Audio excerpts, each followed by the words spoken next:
اعوذ باللہ من الشیطان الرجیم بسم اللہ الرحمن الرحیم ثم بعثناکم من بعد موتکم لعلکم تشکرون. دا د سورة بقره شپږ پنځوسم نمبر آیات ہے. د دې آیات مبارکه لفظی ترجمه همدارنګې د آیات مبارکات څخه تفسیر بیان کړل شوی و. نننی درس کې د دې آیات مبارکه متعلق مونږ مخکې یو سوال کړی و. هغه سوال دا و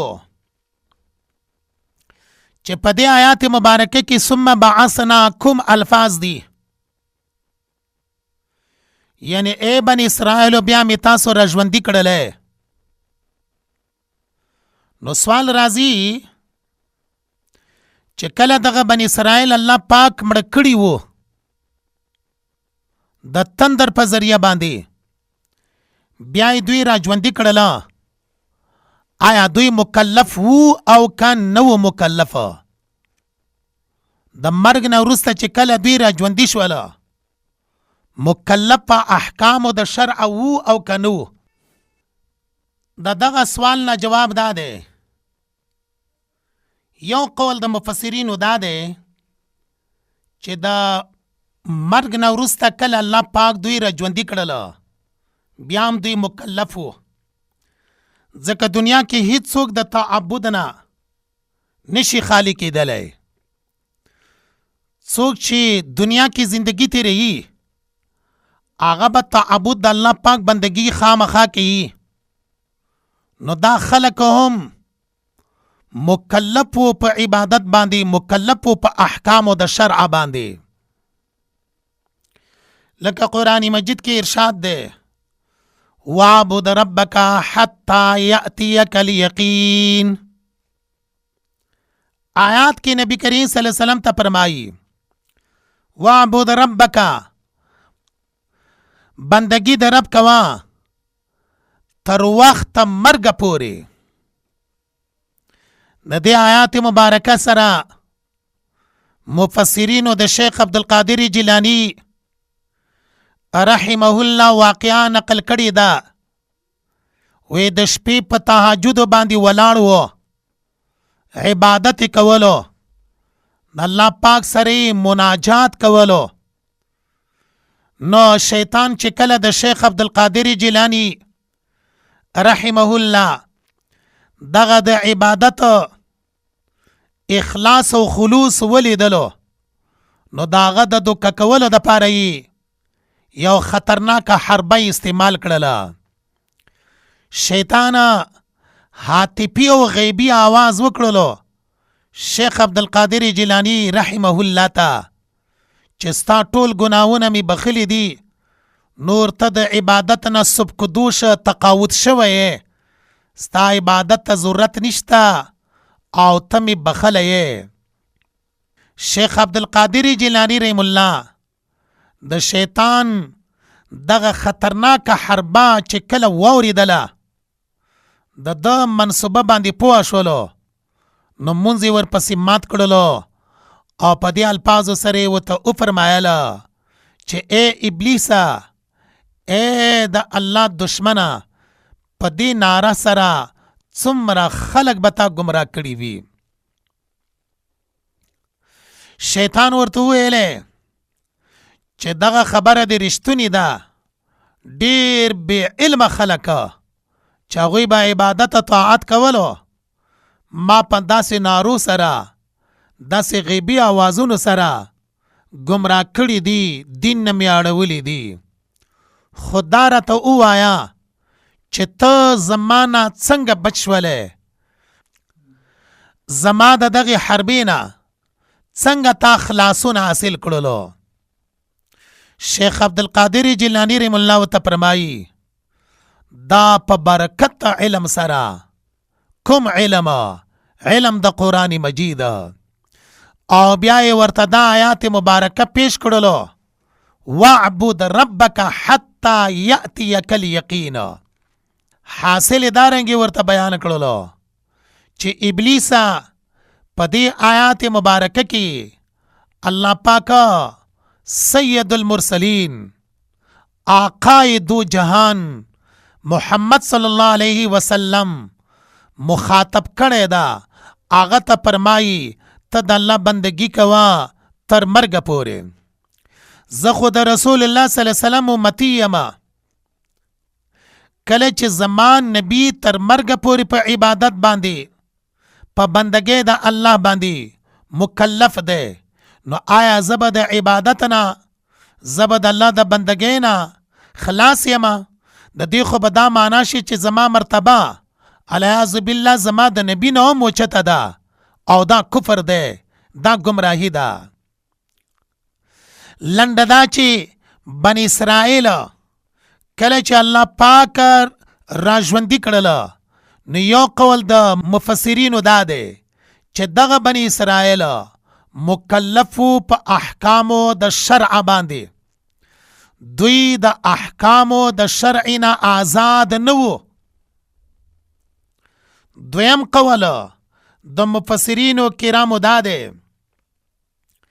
چې کله الله پاک دغه بنی اسرائیل را ژوندي کړل، نو دوی د احکامو د شرع د تکلیف نه خلاص وو، احکام د شرع د دوی نه ساقط وو. ځکه دوی په خپلو سترګو باندې مرګ ولیدلو، مرګ نه وروسته حالات یې ولیدله، نو د دوی ایمان د مرګ نه وروسته دا اضطراري ایمان دی، دا د مجبوریت ایمان دی. دوی اوس مجبور دي چې ضرور به ضروري ومني، اعمال وکي. ایمان خو اختیاري شی دی، اضطراري نه دی. ځکه دغه بنی اسرائیل چې کله د مرګ نه وروسته را ژوندي کړلی شولو، دوی مکلف نه وو په احکامو د شرعه. دا دو توجیحاته په دې آیات مبارکه کې شوله. ثم بعثناکم، بیا می تاسو را ژوندي کړلی من بعد موتکم، وروسته د مرګ ستاسو نه، لعلکم تشکرون، د پاره د دې خبرې چې تاسو شکر ادا کړئ د الله. وَظَلَّلْنَا عَلَيْكُمُ الْغَمَامَ وَأَنزَلْنَا عَلَيْكُمُ الْمَنَّ وَالسَّلْوَىٰ. دا د سورة بقره 55 نمبر آیات ہے. لفظی ترجمه د دغه آیات مبارکه دارنګی دا: وَظَلَّلْنَا مونږه سورې کړو علیکم پتاسو باندې الغماما سپینه وریځه، وانزلنا مونږه نازل کړل علیکم پتاسو باندې المنا من یعنی ترنجبینا، والسلوى سلوى یعنی مړزانا. کلو تاسو خورئ من طیباتی پاک مزیدارا ما دا اغسنا رزقناکم چې ما درکړي دي تاسو ته. وما ظلمونا دوی کمی نو کړی زمونږه، ولکن کانو لیکن دوی وو انفسهم په خپلو ځانونو باندې یظلمون ظلم کولو. دا د آیات مبارکه لفظی ترجمه شولا. مضمون د آیات مبارکه تشریح د مفرداتو د آیات مبارکه اغا په دې ډول سره ده. دی آیات مبارکه کې د بنی اسرائیلو د اول نوعی وم انعام بیانیږي. په چا باندې؟ په بنی اسرائیلو باندې شپږ انعامات د بنی اسرائیلو مخکې بیان شوله. دا 9 نمبر انعام ده. تفسیر د آیات مبارکات دارنګي ده. کله چې میدان تیه ته بنی اسرائیل ورسېدل، د دریاب نه پوري وتل، فرعونیان په دریاب کې هلاک او غرق شوله. نو میدان تیه کې آبادی نه وه، د سوري انتظام نه و. الله پاک بنی اسرائیلو د پاره د سوري انتظام په سپینې وریځې سره وکړلو. نو آیات مبارکه کې مضمون 9 نمبر انعام و. بیا په دې 9 نمبر انعام کې 2 خبرې دي. اوله خبره په دې انعام کې د مکان او د ځای سره تړون لري. دویمه خبره په دغه انعام کې د خوراک او د سکاک سره تړون لري. دا دواړه الله پاک پکې بیان کړي دي. مونږ وویلې چې په دې 9 نمبر انعام کې 2 خبرې دي. یوې خبرې تعلق ده د مکان د ځای سره، هغه بیانېږي په دې الفاظو باندې: وَظَلَّلْنَا مونږ سورې کړلو علیکم الغمام، په تاسو باندې سپینه وریځه. دا د مکان انتظام شولو چې الله پاک د دوی د پاره وکړلو. دویمه د خوراک او د سکاک انتظام، هغه الله پاک ورته په دې الفاظو سره بیانوي: وَأَنزَلْنَا مونږ نازل کړله علیکم المن، په تاسو باندې من و سلوا سلوا. نو دواړه انتظامات الله ورته وکړله: د اوسېدلو د مکان انتظام، د خوراک او د سکاک انتظام. دا د آیات مبارکه مضمون شولو. کچری څوک اعتراض وکي چې د دې نعمت مخکینیو نعمتونو سره ربط و مناسبت څه دی؟ جواب: مخکې نعمتونه د حیات د زندګۍ وو. دغه نعمت الله پاکه د پاره د بقا ورته بیانوي. ژوند می درکړلو ثم بعثناکم. اوس ورته فرمایي د زندګۍ نه وروسته ما تاسو بېوسه پرې نه ښودلی، ما تاسو محتاج پرې نه ښودلی. ستاسو بقا دپاره ظللنا علیکم الغمامه وانزلنا علیکم المن والسلوا. دا شولو د دې آیات د مخکې آیات مبارکه مخکې نعمتونو سره ربط و مناسبت. وظللنا مونږ سورې کړلو علیکم الغمامه، په تاسو باندې سپینه وریځه. د درس قرآن او د ترجمې شوقمندو تاسو وګورئ، الله پاک د بنی اسرائیلو په باره کې چې دلته کوم نعمتونه بیانوي، هغه نعمتونه په لفظ د اذ سره دي. اوله کې لفظ د اذ دی، وَإِذْ نَجَّيْنَاكُمْ. آلته لفظ د اذ دی، وَإِذْ فَرَقْنَا بِكُمُ الْبَحْرَ وَإِذْ وَاعَدْنَا وَإِذْ آتَيْنَا وَإِذْ قَالَ مُوسَى لِقَوْمِهِ وَإِذْ قُلْتُمْ يَا مُوسَى. دا ټول نعمتونه الله پاک په لفظ د اذ سره بیانوي. څه وجه ده چې دغه 9 نمبر نعمت وَظَلَّلْنَا عَلَيْكُمُ الْغَمَامَ بغیر د لفظ د اذ، بغیر د حرف د اذن الله پاک شروع کړلو. یعنی دغه نعمت الله پاک از لپس سره ولی نه بیانوي؟ جواب د دې خبرې د پاره دا دی، وړاندې چې څوره نعمتونه بیان شوله، لکه و اذ آتینا موسی الکتاب، کتاب ورکولو، دارنګې نجیناکم، نجات او خلاصون ورکولو، اذ فرقنا بکم البحر، دریاب کې لارې ورکولو. دغه نعمتونه عظیمه وو، لوی لوی نعمتونه وو. پاتې شوله وظللنا علیکم الغمامه، دا صرف موقته څه وخته پورې نعمت دی. دې وجې نه الله جل جلاله دغه نعمت په لفظ دا حرف دا اس سره بیان نکړلو، بلکې وظللنا مونږ سورې کړلو علیکم پتاسو باندې الغمامه سپینه وریځه.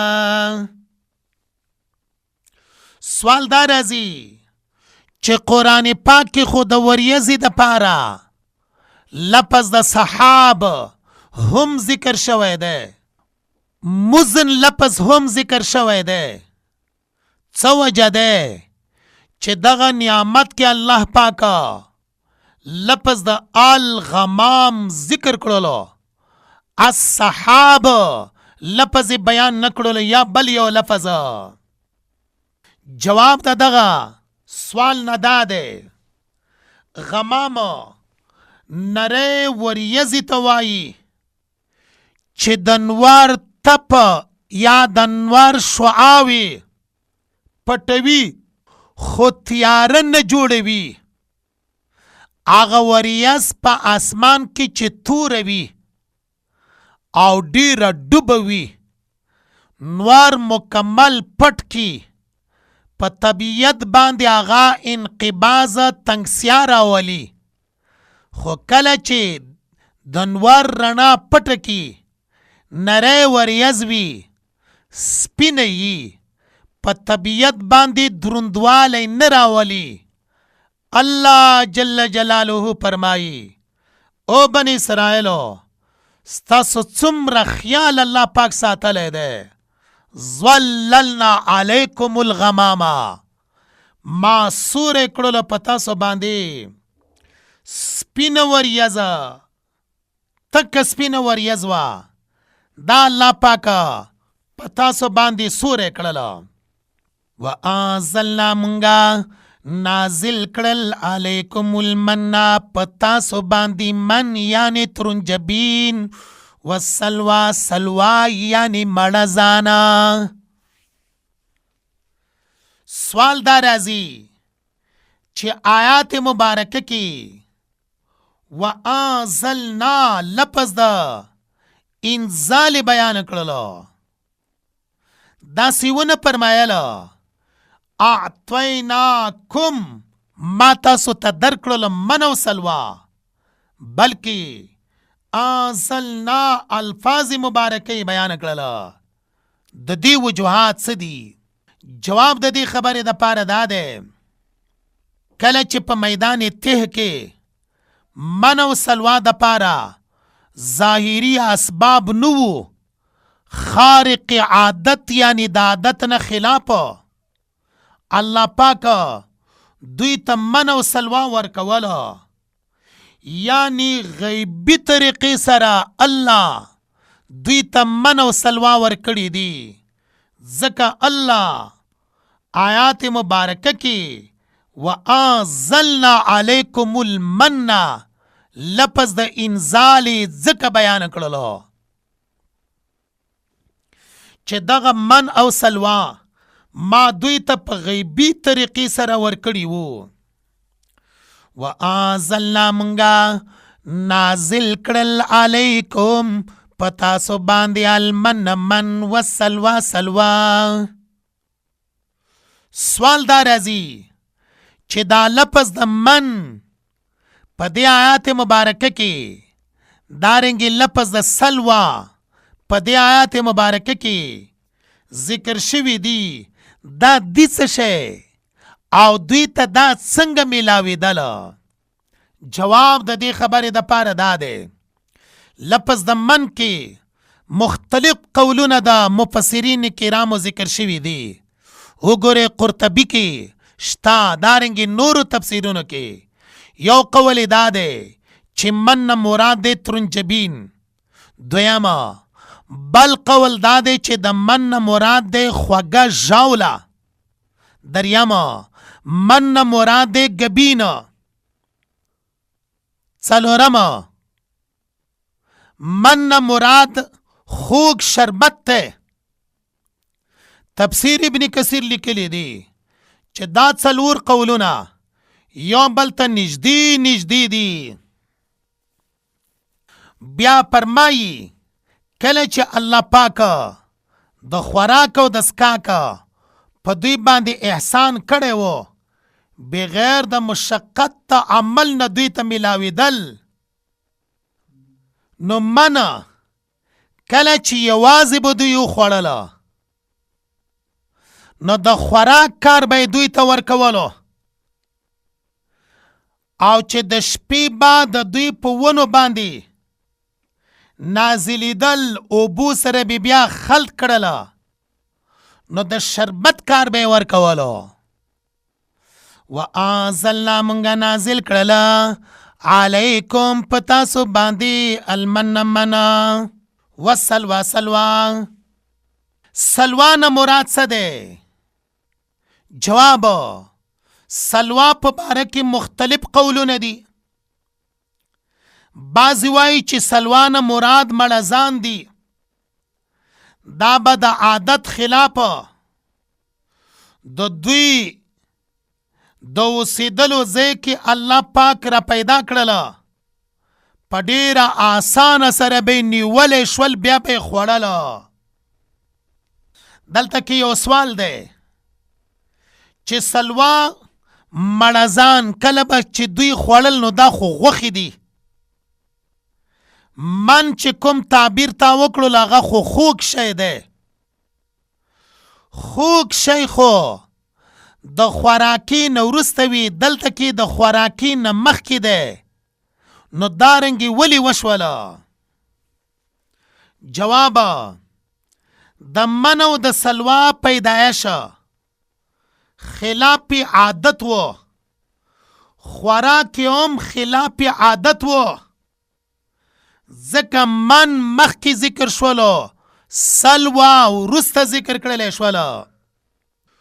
کلو من طیبات ما رزقناکم، کلو تاسو خورئ من طیبات پاک مزیداره ما رزقناکم هغه څه چې ما درکړي دي تاسو ته. آیات مبارکه کې لفظ د کلو دی او دغه لفظ د کلو صیغه د امر دی. علماء کرام فرمایي دا امر د پاره د اباحت دی، او کله چې قید د طیبات ورسره راشي، من طیبات پاک شیان خوره، نو طیباتو سره چې کله کلو مقید شي نو بیا امر د پاره د وجوب وي. دا پاک خوراکونه در باندې واجب دي. دلته یو مسله یاده کې، هغه مسله د دې ځای نه فهم کولی شي. مسله دا ده، یو تن وي هغه خپلو ملګرو ته میلمستیا وکړي، خپلې حجرې ته، خپل محل ته، خپل مکان ته، خپلې بنګلې ته یې راوغواړي. بیا په دغه محل کې، په دغه مکان کې د میلمنو د پاره دسترخوان خور کړی وي، په هغې باندې خوراک پروت وي. دغه میلمانه چې کله دې خوراک ته کښېني نو دغه میزبان یعنې دا چا چې میلمستیا ورته کړې ده، میلمستیا کوونکي امر د پاره د انتظار وکړي چې هغه ورته ووایي اوس تاسو دغه خوراک کوئ، نو هغه وخته پورې دته انتظار پکار دی. دا ولې؟ دا ځکه چې میلمه ته مخې ته چې کوم خوراک کېښودلی شولو دا صرف کافي د پاره د اباحت نه دی، د اذن اجازت انتظار ورله پکار دی چې کوربه خپلو میلمنو ته ووایي چې تاسو یې خورئ. دارنګې تاسو وګورئ په دې آیات مبارکه کې وَأَنزَلْنَا عَلَيْكُمُ الْمَنَّ وَالسَّلْوَى، الله پاک بنی اسرائیلو باندې من او سلوا را نازل کړله. نو دا خو دوی ته راغلله. دا لفظ د کلو من طیبات ما رزقناکم دا یې وروسته بیان کړلو. دلته په آیات مبارکه کې لفظ د من طیبات ته، من طیبات کی من د پاره د تبعیض ده. من او سلواوی او که نور طیبات وی دا خو ټول انسان په جمع باندې نشي خوړلی. د دې وجې نه من طیبات ما رزقناکم لفظ د طیبات ده. ماده د طیبات قرآن مجید کې 50 مقاماتو کې ذکر شوی دا. کله په معنا د حلالو سره یي، کله په معنا د خوشحالی د طبعیت سره وي، کله په معنا د پاکوالی سره یي، کله مزیدار او لذیذ معنا سره یي. مختلفو معناګانو د پاره لفظ د طیبات استعمال شوی دا. بیا دلته دا خبره یاد وساته چې قرآن مجید کې د خوراکونو په باره کې دا دوا الفاظ بار بار راځي. یو لفظ د حلال، دویم لفظ د طیب، حلال طیبات. نو ذهن کې دا اشکال راځي چې د حلال او د طیب په مابین کې به فرق سي. یا داسې به مونږ ووایو چې طیب د حلال په صفت کې راشي، مخکې حلال وي وروسته بیا لفظ د طیب وي، نو فرق به څه؟ بعضې مفسرین فرمایي چې دا لفظ د طیب چې کله د حلال لفظ نه وروسته راشي همدغه معنی د حلال دی، یعنی د تاکید د پاره لفظ د طیب ورسره بیانېږي. حلالا طیبا، نو طیب په معنا د حلال سره ده، حلال مخپله معنا. نو په دې مقام کې دا بیا تاکید ده. دویم مفسرین فرمایي چې نه، لفظ د حلال ماده جدا ده، د طیب ماده جدا ده. دلته کې تاکید نه ده بلکې تاسیس ده. یعنی حلال لفظ نه وروسته چې طیب راشي دا تاسیس ته نوی معنا پیدا کوي. تاکید نه دی چې د مخکینی معنی تاکید کوي. نو بیا د حلال او د طیب په مابین کې به فرق وي. فرق به څنګه وي؟ فرق به دارنګه وي. اول حلال هغې ته وایي چې دلیل د حراموالي نه لري. طیب هغې ته وایي چې په هغې کې غذایت هم وي، جایز هم وي. د دغه فرق د وضاحت دپاره موږ دا مسله بیانوو د فقهای کرامو. خاوره یو تن وي هغه خاوره خوري، د خاورې نه موټې ډکې هغه خولې ته اچوي. خاوره داسې خوري لکه بوره. د دغه خاورې خوراک د دغه انسان د پاره جواز لري او که نه لري؟ علماء کرام فرمایي چې خاوره حلاله ده، لیکن په خاوره کې غذایت نشته. کله چې غذایت پکې نشتا، حلال خدای طیبه نه دی، غذایت پکې نشتا، د دې وجې نه علماء کرام فرمایي مکروه دی. خو که مضر صحت وګرځېدله نو بیا د هغې خوراکه اشد ممنوعان دی، بیا به نه خوري. دا یو فرق شولو. دویم فرق دا دی، حلال نفس مباح ته وایي، طیب هغې ته وایي چې هیڅ قسم شبه په هغې کې نه وي، شک پکې نه وي.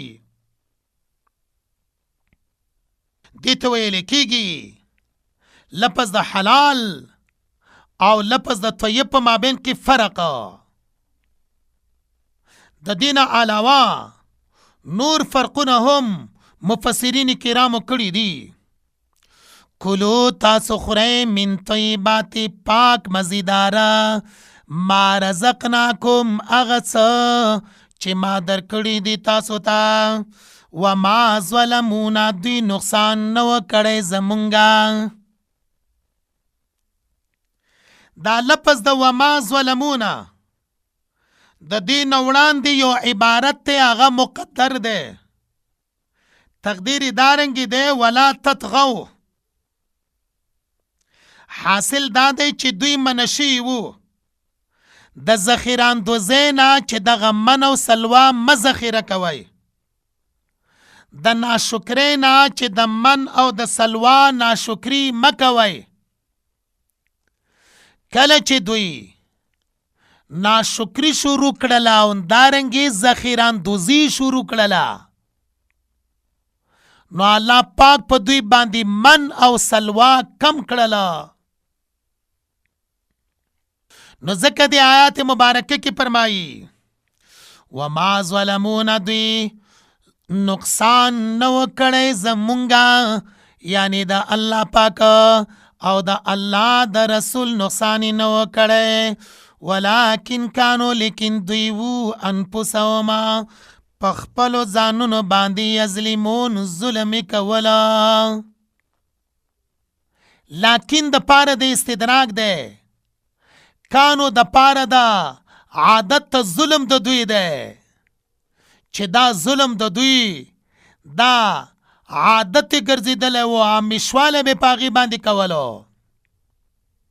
حاصل دا دی ځان سره زیاتی وکړلو، د الله او د الله د رسول هیڅ کمی نه دی کړی. نو ځکه آیات مبارکه ولکن کانو انفسهم یظلمون باندې ختم کړلی شولو. حدیث مبارکه کې هم رسول الله صلی الله علیه وسلم فرمایي، بخاری شریف کی حدیث مبارکه ده، لولا بنو اسرائیل لم یخنز اللحم ولولا الحوا لم تخن انسا زوجها الدهر. چې تفسیر د دغه حدیث مبارکه هغه د احادیثو په کتابونو شروحاتو کې ډیر په بهترین انداز باندې شوی ده. وَإِذْ قُلْنَا ادْخُلُوا هَٰذِهِ الْقَرْيَةَ فَكُلُوا مِنْهَا حَيْثُ شِئْتُمْ رَغَدًا وَادْخُلُوا الْبَابَ سُجَّدًا. دا د سورة بقره 58 نمبر آیات ہے. د دې آیات مبارکه لفظی ترجمه دارنګی دا، وَإِذْ یاد کا وقت قلنا چې مونږ وویلې ادخلوا تاسو داخل شئ هذه القريه دغه کلي ته، فکلوا تاسو خورئ منها د دغه کلي نه حیث شئتم هر ځای چې ستاسو خوښه وي رغدن پریمانه، وادخلوا الباب ورننوځئ دروازې د ښار ته سجده په عاجزۍ سره، سجده په تواضع سره. وقولو تاسو وایې حتتون، کلمه د حتتونه یعنی اوبخی گناهونه زمونږه، نغفر لکم مونږه به معاف کو تاسو لره خطایاکم گناهونه ستاسو، وسنزیدو زرد چې مونږه سیوا کوو یا خامخا سیوا کوو المحسنین نیکوکارو خلکو لره. سوالا د دغه آیات مبارکه مضمون څه دی؟ جواب بنی اسرائیلو باندې د انعاماتو سره سره د دوو عذابونو الله پاک تذکره کوي پم دغه نوعه کې په دې آیات مبارکه کې تمهید ته عذاب اول د بنی اسرائیلو ته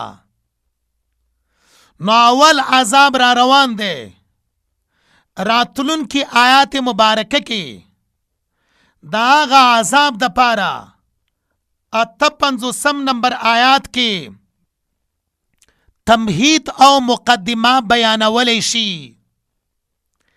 دا د آیات مبارکه مضمون شولو لکه مونږ د دغه آیات مبارکه په باره کې نظر واچو نو بیا مونږ وایو چې په دې آیات مبارکه کې دو عبادتونه دو فائدې دو انعامونه بیانېږي حاصل دا دی دا هغه آیات دی چې په دې آیات مبارکه کې شپږ خبرې بیانېږي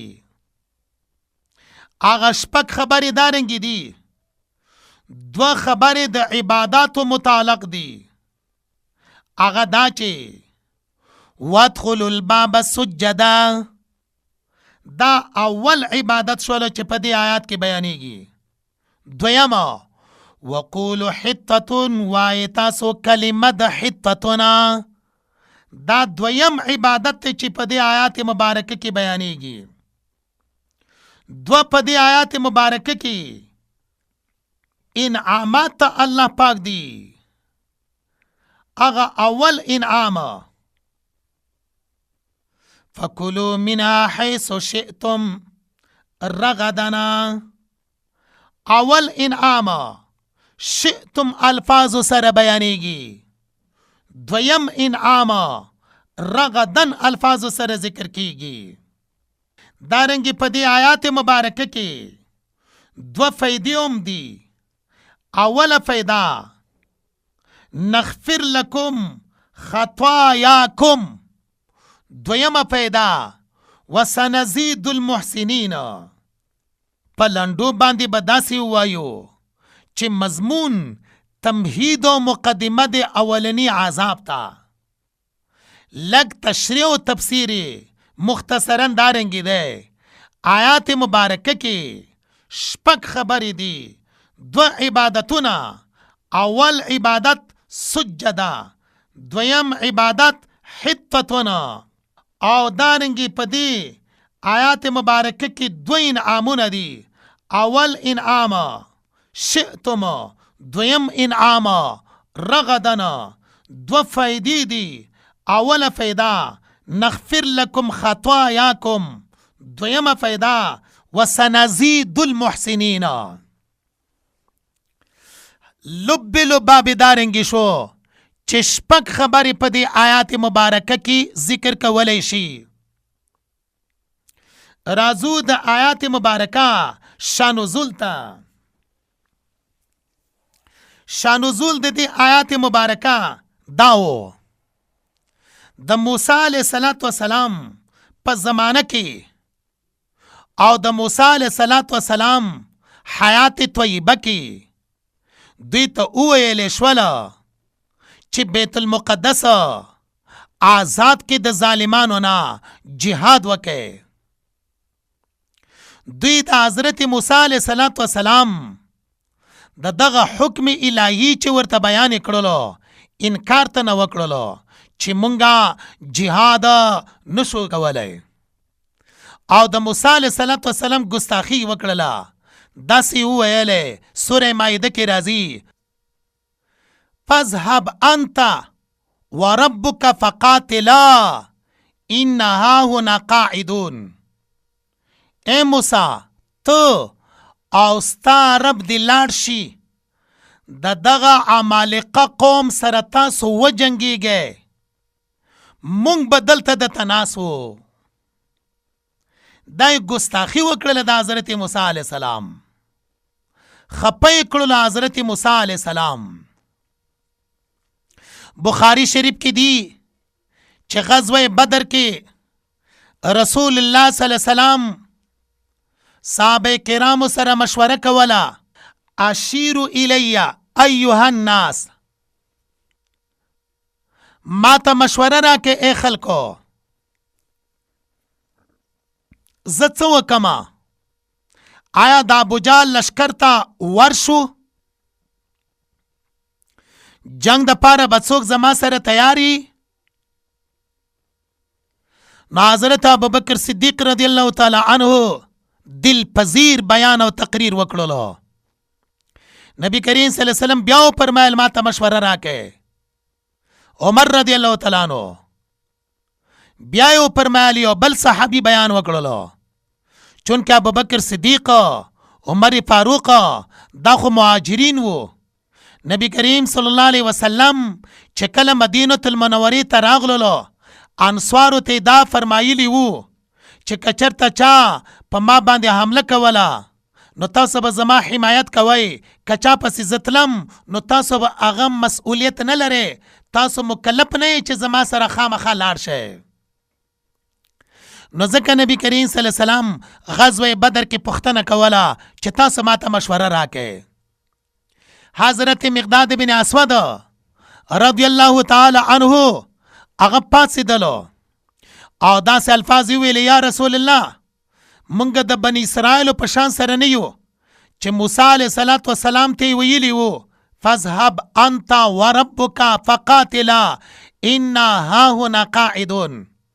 مونږ داسې خبره د سره په ذهن کې نشو راویستلی، یا رسول الله ته او ستا رب د دې کافرانو سره چې کله جنګیږي انا معکما مونږ ستاسو سره یو، یا رسول الله مونږ دی ملګری یو، ستانه مخې ته، ستانه شاته، ستانه ښي طرف ته، ستانه چپ طرف ته، یا رسول الله هرې قربانۍ ته تیار یو. کله چې دغه الفاظ حضرت مقداد بن اسود رضی الله تعالی عنہ ولوستله، د نبی کریم صلی الله علیه وسلم رخسار مبارک، د رسول الله صلی الله علیه وسلم مخ مبارک د خوشحالی نه، د اطمینان نه، د سکون نه د دې خبرې په اورېدلو سره سم وپړقېدلو. ډېرو صحابه کرامو داسې ویل کاش چې داسې الفاظ مونږ ویلي وای. کوم الفاظ چې حضرت مقداد بن اسود رضی الله تعالی عنه نبی کریم صلی الله علیه وسلم ته ویلي وو، نبی کریم صلی الله علیه وسلم په هغه الفاظ باندې خوشحاله کړو. راځو دغه آیات مبارکه ته. نه د حضرت موسی علیه السلام د حیات طیبه کې دوی ته ویل شوي وو بیت المقدس یا اریحا، دا د دې ظالمانو نه، دا د دغه جبابرو نه آزاد کې دغه ملک. خو دوی جهاد ونه کړلو، جهاد نه انکار وکړلو. د دې انکار دومره بدبختیا وه چې 40 کالونو پورې دوی په میدان تih کې پاتې شوله او د دغه میدان تih نه ونوتله. د حضرت یوشع علیه السلام وقت راغلی دی. دغه وقت کې حضرت یوشع علیه السلام دوی ته د جهاد خبره کړې ده او دغه شرایط کوم چې په دې آیات مبارکه کې بیان شوي دي، دغه امور کوم چې په دې آیات مبارکه کې بیان شوي دي، دغه احکام چې په دې آیات مبارکه کې بیان شوي دي، هغه یې ورته ذکر کړله، د هغې بیان یې ورته وکړلو. و اذ یاد کا وخت قلنا چې مونږ وویلې ادخلو تاسو داخل شئ هذه القریة دغه کلي ته. و اذ قلنا ادخلو کله چې مونږ دوی ته وویلې داخل شئ هذه القریة دغه کلي ته. سوال دی آیات مبارکه کې لفظ د القریه ده، د دې قریه او د کلي نه کوم کلی مراد ده؟ جوابونه مختلف دي.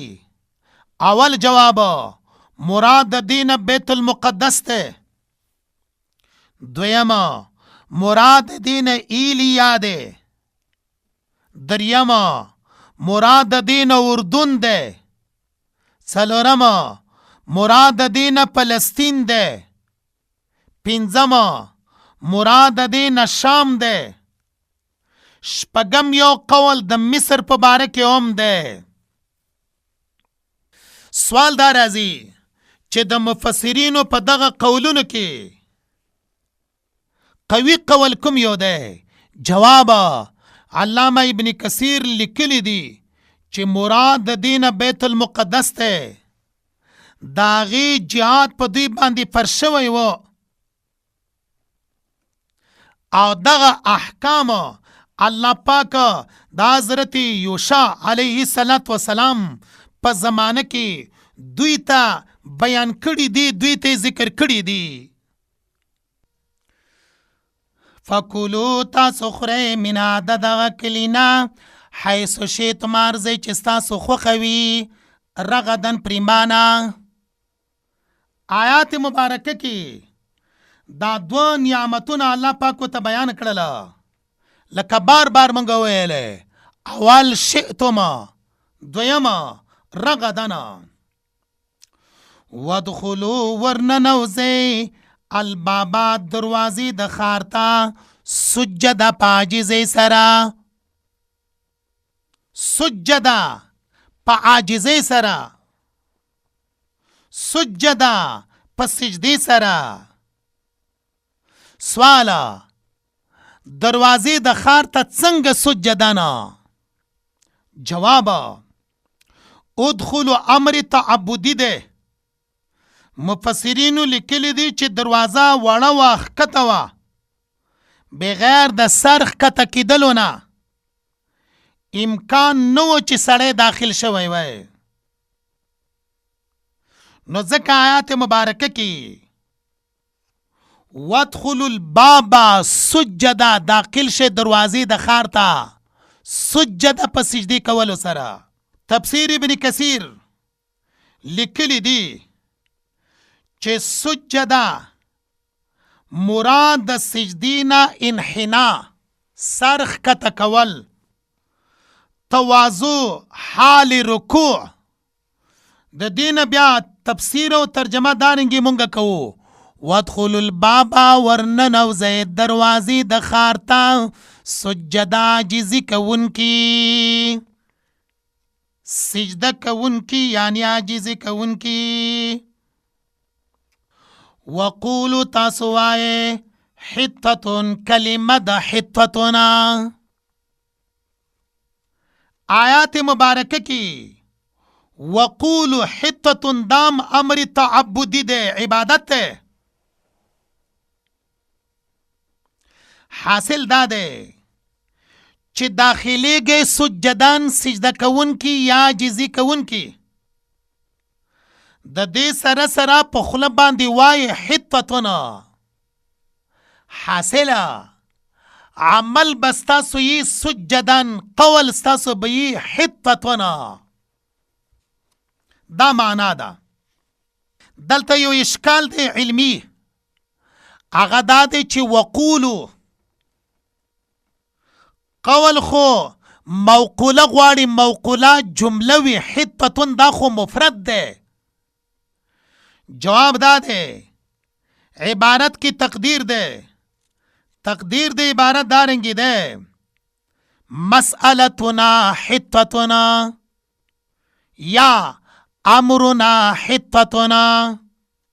مسئلتنا حطتن دا جمله شولا، لہذا موقولات پار دا قول صحیح ده. دا لفظ دا وقولو حطتن کی نحوی اشکال اعتراض و داغی جواب ہو. سوال دا راځي چې لفظی ترجمه کتاب بار بار ویلې وقولو تاسو وای حطتن، کلمه د حطتنا. دا حطتن دیتا مراد د حطتن نڅه ده؟ جوابونه د دې مختلفو طریقو باندې شوي دي. یو جواب په تفسیر قرطبی کې ده، آغی کې لیکلی دی وقولو تاسو وایئ حتتن کلمه د حتتن یعنی لا اله الا الله وایه. حتتن مراد حتتن کلمه د لا اله الا الله.